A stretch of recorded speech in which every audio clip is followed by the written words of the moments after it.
শুভ সন্ধ্যা বন্ধুরা, আশা করি আপনারা ভালোই আছেন, আমরাও ভালো আছি। আমি আজকে রাত্রে রান্না করতে চলে আসলাম। রাত্রে রান্না আজকে করছি আমি ছানার বড়া তরকারি।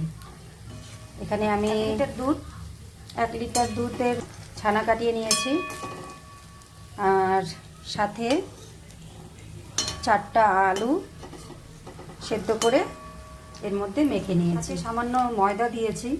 মাখা হয়ে যাওয়ার পর আমি এরকম সাইজের করে বড়া বানিয়ে নিয়েছি। এই যেরকম বড়া বানিয়ে নিয়েছি, তারপরে একে একে ভাজছি। এই যে এখানে কিছুটা ভাজা হচ্ছে, এখানে কিছুটা ভাজা হয়ে গেছে। মোটামুটি বেশ ভালোই হয়েছে, 20-25টা তো হবে, বেশ ভালোই হয়েছে।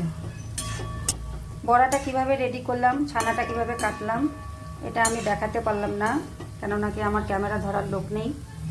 আর যেহেতু 2 হাত দিয়েই করতে হবে, তো আমার ওই জন্য অসুবিধা হচ্ছিল, তো ওই জন্য এটা দেখাতে পারলাম না। আবার অন্যদিন একদিন দেখাবো আর কি। বড়াগুলো আমার ভাজা হয়ে গেল। এখন আমি এখানে আদা, কাঁচা লঙ্কা আর টমেটো পেস্ট করে নিয়েছি, আর এখানে জিরে গুঁড়ো, ধনে গুঁড়ো ভিজিয়ে রেখেছি। আর এখানে কড়াইতে আমি সামান্য পরিমাণে জিরে আর অর্ধেকটা তেজপাতা ফোড়ন দিয়েছি। এবার আমি মশলাটা দিয়ে দেব।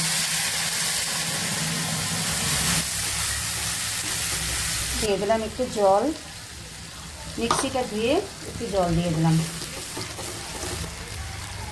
আদার গন্ধটা প্রায় চলে গেছে, এবার দিয়ে দিলাম জিরে গুঁড়ো, ধনে গুঁড়ো। মশলাটা প্রায় ভাজা ভাজা হয়ে আসছে। এবার দিয়ে দেবো লবণ। লবণ আমি বড়াতে লবণ দিয়েছি, তাই এখন একটু গ্রেভিটার জন্যই শুধু অল্প করে লবণ দেব।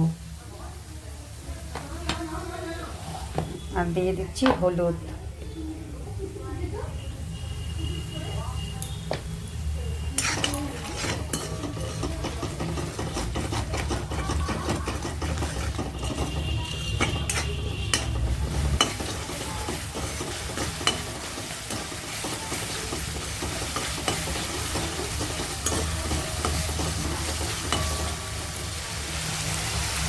মশলাটা আমার প্রায় ভাজা ভাজা হয়ে আসছে।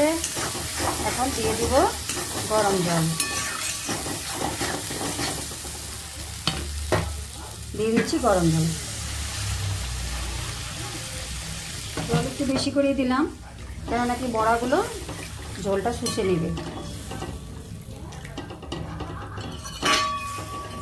ঝোলটা ফুটে এসছে, এখন বড়াগুলো ছেড়ে দেবো।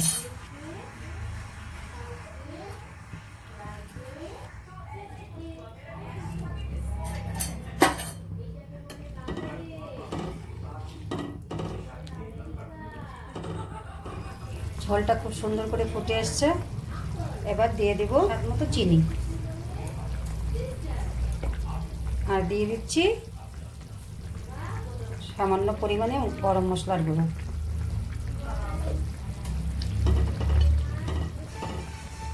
আর দিয়ে দিচ্ছি অল্প করে বাটার। বড়া রেসিপি আমার পুরোপুরি হয়ে গেছে, এবার নামিয়ে নেব। তো বন্ধুরা, কেমন লাগলো আমার এই বড়ার রেসিপিটি? যদি ভালো লেগে থাকে অবশ্যই আমার চ্যানেলটিকে লাইক শেয়ার করবেন। যারা নতুন বন্ধু আছেন তারা আমার চ্যানেলটিকে সাবস্ক্রাইব করবেন। আজ তবে আসি, এরপরে দেখা হচ্ছে একটা আবার অন্য ভিডিওর সাথে।